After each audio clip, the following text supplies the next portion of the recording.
اور جب یہی بچہ اس کا نام رکھیں تو وہی نام رکھیں جو اللہ رب العزت اور اللہ کے نمائندے رسول اکرم صلی اللہ علیہ وسلم چاہتے ہیں۔ سب سے بہترین نام عبداللہ ہے، اور اس کے بعد بہترین نام عبد الرحمن ہے، اور اس کے بعد بہترین نام وہ ہیں کہ جو انبیاء علیہ السلام کے ہیں، صحابہ کرام کے ہیں رضی اللہ عنہم اجمعین، اور اولیاء کرام رحمہم اللہ تعالیٰ کے ہیں۔ اس بات کا اہتمام کرنا چاہیے۔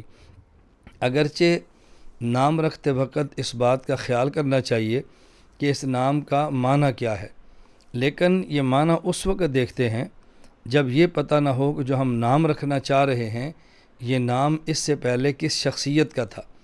اگر نام کسی شخصیت نبی، صحابی یا ولی کا ہو تو پھر نام نہ بھی اس کا معنی آتا ہو تب بھی نام رکھ لینا چاہیے۔ ہاں، اگر اس سے پہلے کسی کا نام نہ ہو تو پھر معنی کا لحاظ رکھنا بہت زیادہ ضروری ہے۔ خود حضور اکرم صلی اللہ علیہ وسلم کے داماد حضرت علی رضی اللہ تعالیٰ عنہ جب رسول اکرم صلی اللہ علیہ وسلم کی خدمت میں آئے اور عرض کیا کہ میرے ہاں بیٹا یعنی آپ کا نواسہ پیدا ہوا ہے، تو رسول اکرم صلی اللہ علیہ وسلم نے پوچھا علی تم نے اس کا نام کیا رکھا ہے؟ فرمایا حرب۔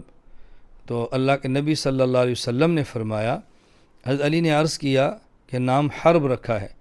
رسول اکرم صلی اللہ علیہ وسلم نے فرمایا کہ علی حرب کا معنی جنگ ہے، تم ان کا نام حسن رکھو جس کا نام سلو ہے۔ حضرت علی رضی اللہ تعالیٰ نام بدل کے ان کا نام حسن رکھ دیا گیا، اور اس نام کا اثر کیا ہوا کہ آئندہ حضرت علی اور امیر معاویہ رضی اللہ عنہما کے درمیان جو ایک عرصہ تک جنگ چلتی رہی، حضرت علی رضی اللہ تعالیٰ عنہ کے دنیا سے رخصت ہونے کے بعد، حضرت علی کی شہادت کے بعد حضرت حسن رضی اللہ تعالیٰ عنہ نے حضرت امیر معاویہ رضی اللہ تعالیٰ عنہ اور حضرت علی رضی اللہ عنہ کی جو فوج تھی ان کے درمیان صلح کا کردار ادا کیا۔ تو نام رکھتے وقت اس چیز کا خیال بہت زیادہ کرنا چاہیے۔ ہمارے پاکستان کے بہت بڑے مفتی جنہیں مفتی اعظم پاکستان کہا جاتا تھا، مفتی رشید احمد لدھیانوی نور اللہ مرقدہ، حضرت نے ایک واقعہ بیان فرمایا جو میں نے خود سنا ہے۔ حضرت فرمانے لگے کہ ایک شخص میرے پاس آیا تو میں نے اس سے پوچھا کہ آپ کے یہاں جو بیٹی پیدا ہوئی ہے آپ نے اس کا نام کیا رکھا ہے؟ اس نے کہا جی میں نے اپنی بیٹی کا نام اسرا رکھا ہے۔ فرمایا کیوں؟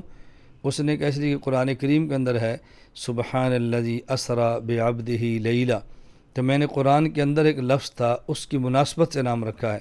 حضرت فرماتا ہے کہ میں نے اس سے پوچھا کیا تم اسرا کا معنی سمجھتے ہو؟ اس نے کہا نہیں۔ فرمایا اسرا کہتے ہیں عربی زبان میں اسرا یسری اسراءً، رات کو لے جانا۔ نبی کریم صلی اللہ علیہ وسلم نے جب معراج کا سفر فرمایا تو اللہ پاک نے آپ کو معراج کا سفر رات کو کرایا، اس کے لفظ اسرا لائے۔ سبحان الذی اسرا بعبدہ، پاک ہے وہ ذات جو اپنے بندے کو رات کو سیر کرانے کے لیے لے گئی۔ فرمایا اسرا کا معنی تو یہ ہے جب آپ کی بچی بڑی ہوگی الفاظ کا معنی آئے گا تو جب اس لفظ پہ غور کرے گی تو وہ سوچے گی کہ میرے والد نے میرا کیسا نام رکھ دیا ہے۔ اس لیے اس بات کا خیال کریں کہ جو آپ نے نام رکھنا ہے وہ نام کیسا ہونا چاہیے۔ حکیم الامت مجدد الملت مولانا اشرف علی تھانوی نور اللہ مرقدہ نے ایک واقعہ نقل فرمایا ہے کہ حضرت عمر فاروق رضی اللہ تعالیٰ عنہ کے دور میں ایک نوجوان تھا جو اپنے والد بوڑھے کی خدمت نہیں کرتا تھا، اچھے ادب سے پیش نہیں آتا تھا، تو اس کے والد اپنے نوجوان بیٹے کو لے کے امیر المومنین حضرت عمر بن خطاب رضی اللہ تعالیٰ عنہ کی خدمت میں حاضر ہوئے۔ کہا حضرت میرے آپ اس بیٹے کو تنبیہ فرمائیں، یہ میرے حقوق ادا نہیں کرتا۔ رسول اللہ صلی اللہ علیہ وسلم نے پوچھا تو بیٹے نے اعتراف کیا کہ میرے والد صاحب سچ فرماتے ہیں، میں ان کے حقوق ادا کرنے میں کوتاہی سے کام لیتا ہوں۔ حضرت عمر رضی اللہ تعالیٰ عنہ کی مبارک عادت یہ تھی کہ وہ تنبیہ کے طور پر ڈانٹتے بھی تھے اور بوقت ضرورت اپنے درے کا استعمال بھی فرماتے تھے۔ تو ظاہر اس بیٹے کو بھی یہ خدشہ ہوا کہ عمر رضی اللہ تعالیٰ عنہ یہ مجھے تنبیہ کے طور پہ ہو سکتا ہے ڈانٹیں۔ تو حضرت عمر رضی اللہ تعالیٰ عنہ کو ان کے جب والد نے یہ بات کی تو حضرت عمر نے ان کے بیٹے سے پوچھا تو بیٹے نے کہا امیر المومنین میری آپ کی خدمت میں ایک درخواست ہے کہ بے شک میرے والد نے ٹھیک فرمایا لیکن کچھ حقوق میرے والد پر بھی ہیں، آپ ذرا ان سے پوچھئے کہ میرے حقوق انہوں نے ادا فرمائے ہیں۔ حضرت عمر نے فرمایا کہ تم بتاؤ کون سی حقوق ہیں؟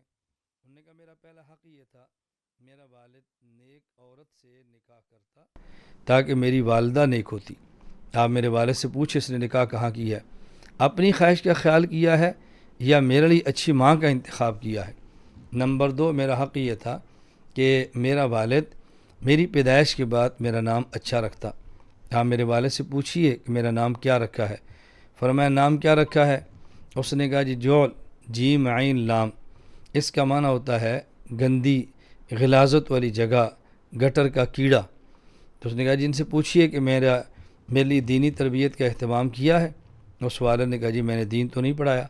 تو انہوں نے کہا امیر المومنین میرے لیے اچھی ماں کا انتخاب بھی نہیں ہے، میرے اچھے نام کا انتخاب بھی نہیں ہے، میری اچھی تربیت کا انتخاب بھی نہیں ہے، اور میں ان چیزوں سے غافل ہوں جو میرا باپ کہتا ہے، اور آج میرا باپ مجھ سے حقوق کا مطالبہ کرتا ہے۔ تو میں نے فرمایا کہ بابا جی اس بچے کو لے جاؤ، پہلے ان کی حقوق ادا کرو اور پھر اولاد سے حقوق کے تقاضے بھی کرو۔ تو ماں کا یہ حق بنتا ہے اپنے والد کا، اپنے بیٹے کا نام اچھا رکھیں۔ لا الہ الا اللہ، لا الہ الا اللہ، لا الہ الا اللہ، ما لنا رب سوا۔ لا الہ الا اللہ، لا الہ